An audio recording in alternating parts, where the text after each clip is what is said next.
Hi Cancer, welcome to your April 2021 astrology and tarot reading. Mars is moving into your sign this month. That is the biggest news for you. And it's moving into your sign. It's going to trine the full moon in Scorpio, which is your fifth house of love, romance, pleasure, playfulness, that type of thing. The first half of the month, there's going to be a trine between Mars in your 12th house and Jupiter in your 8th house. Your inner world is taking center stage, and with a lot of focus also in the external being on your career, you're focusing on your long-term goals, your accomplishments, and people have you in mind for things. People are talking about you, people are noticing you. You can't escape the spotlight when the sun is in your 10th house, but Mars is going through your 12th at the beginning of the month. And it's rummaging around rather rudely in your very sensitive area, your place where you're vulnerable, the place where you carry your fears, your past experiences, your memories, your emotions. Most of your emotions from the past are stored there. And Mars is rummaging around in there, and it can be very confusing. But Mars is forming a trine with Jupiter in Aquarius, which is to do with your psychological breakthroughs. And so if you feel confused at the beginning of the April judgment, you're getting a bit of clarity. But that clarity is coming from within. It's not coming from anywhere else. It's coming from within. And Mars as well in your 12th house is going to be squaring off Neptune in Pisces in your 9th house. So you may feel a little bit confused about higher learning, education, university. You might be feeling a little bit like you don't have all the answers. You feel confused about what it is that you want. When Venus moves into Taurus, you're going to find it a lot easier to not only know what you want, but ask for what you want. You're having some realizations about all things Venusian. Now, as I said before, when the sun is in the 10th house, people notice you. Your superiors notice you in career, the people you work with, potential career colleagues, clients. A lot of people are thinking about you. A lot of people are thinking about the work you do. Now, you're having to see all of this from a different perspective, a different angle. You're having to reanalyze what you want in career, what's going well, what is growing, what is not growing, and what is delayed, what is taking too much time, what is just not working for you, what is not growing at all is what you're going to free yourself from whenever we get to Taurus season. Because in Taurus season, there's a liberation for everybody. For you, it's in terms of your aspirations, your goals, the things you want to achieve, your wishes, your dreams. You're having a realization there, an epiphany there, a release there. And maybe you're just being released from the mental restrictions that have been in place. And you're ready to get more creative, you're ready to get more enthusiastic. Aries season itself is about being bold. And it's interesting, I think as shy as a Cancer can be, or as sentimental as a Cancer can be, or as much as they can love their home life as a Cancer can be, Aries rules your 10th house. You're ambitious. You will always be ambitious. You will always, in matters of career, be brave. Cancer sun, Cancer rising. You'll always be brave. You'll always be pretty strong. And that's exactly how you get what you want. Page of Wands, Nine of Cups. And if you don't feel that strength, just let this season do what it will with you. You'll see what I mean. You're very strong. And I know that Mars rummaging around in your 12th house can make you feel very tired. It can make you feel very lethargic. It can make you feel less inclined to stick up for yourself. The anger, the frustration, the emotions can be turned inwards. But there's support this time from the Aquarian energy in your 8th house, meaning you'll be supported financially. For some of you, you could be supported financially by someone who wants you to get some type of healing done. Someone could give you healing as a gift, a Reiki session, a therapy session, anything like that, with Mars going through there. And there's Mars underneath, the Emperor. For others of you, you could be pursuing a dream and get some kind of financial backing, some kind of loan.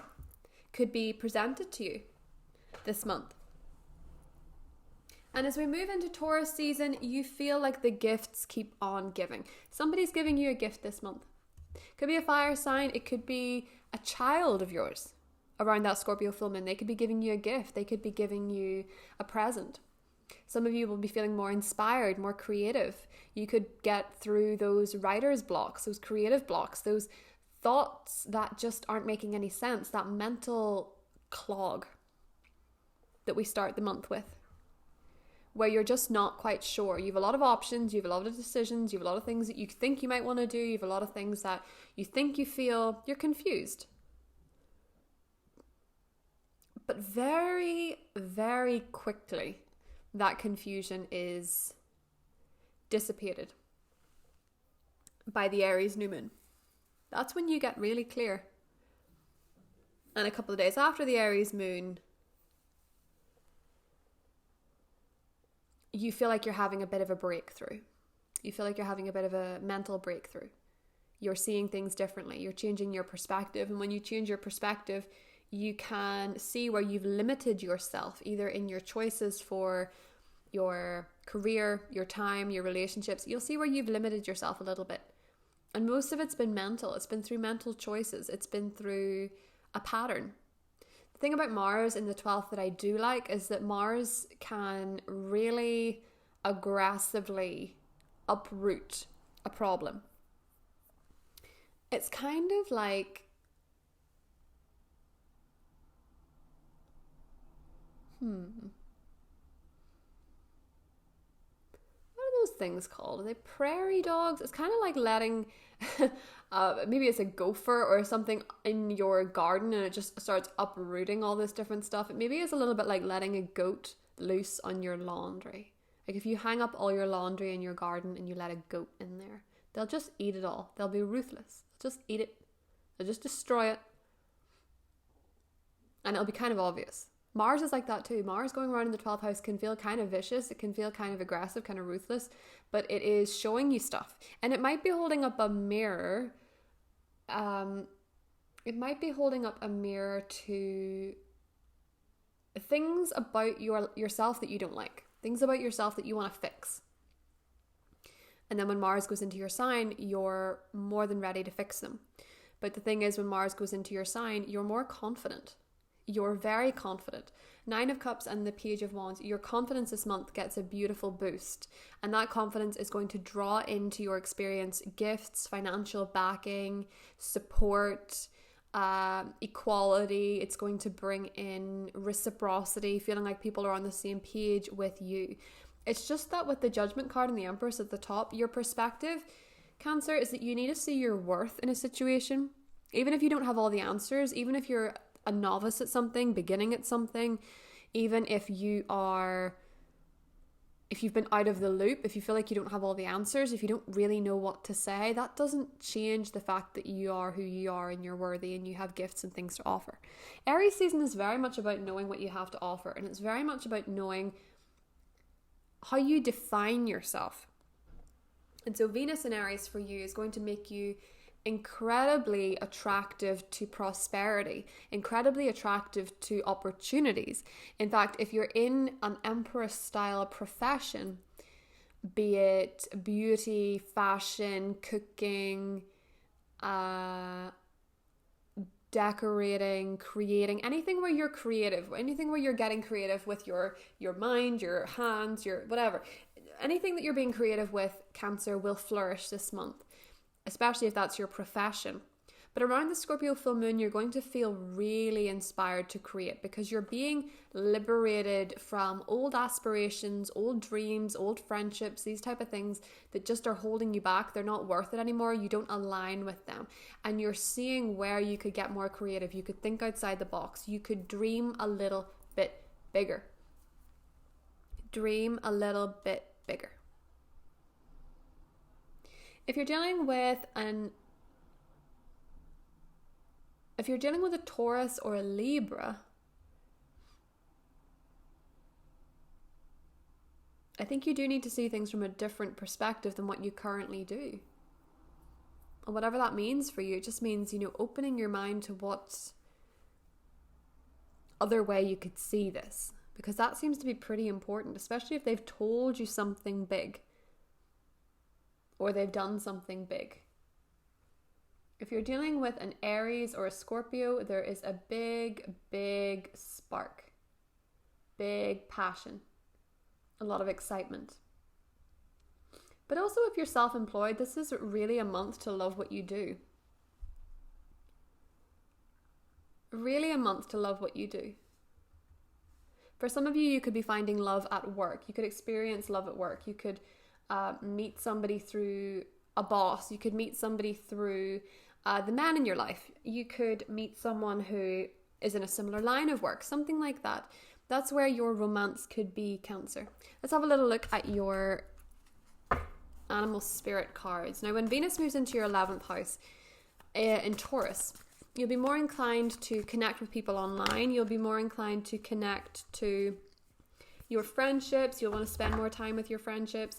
You'll be focused on your aspirations and your dreams. And it looks like with that 9 of Cups, 6 of Pentacles, somebody could really be giving you something that you want.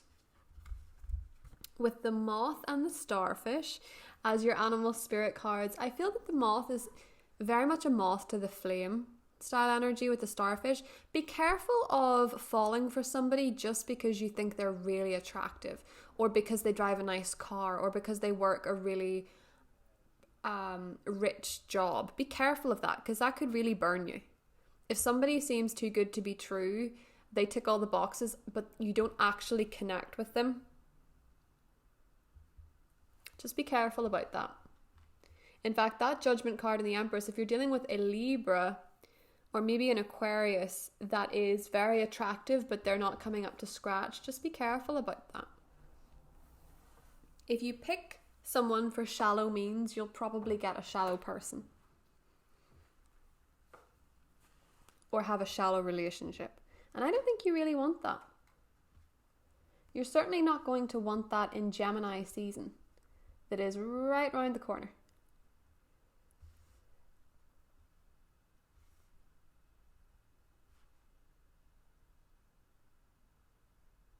But creatively and professionally, you're really looking at the long term and you're setting yourself some new goals. And that Aries new moon is a beautiful time if you're looking to manifest a new career or a new opportunity or more clients or more resources or whatever this is. That Aries new moon in the 11th to the 12th is the perfect time to do it. And that Scorpio full moon at the end of the month is the perfect time to release your inhibitions in terms of your creativity, in terms of your potential, and accept graciously when somebody gives you a gift, especially if it's a bit of a surprise. So Cancer, I will see you in the extended. We're going to go into the fire signs, the Libra, the Taurus, the Scorpio, all that good stuff. And I'll see you there. Bye.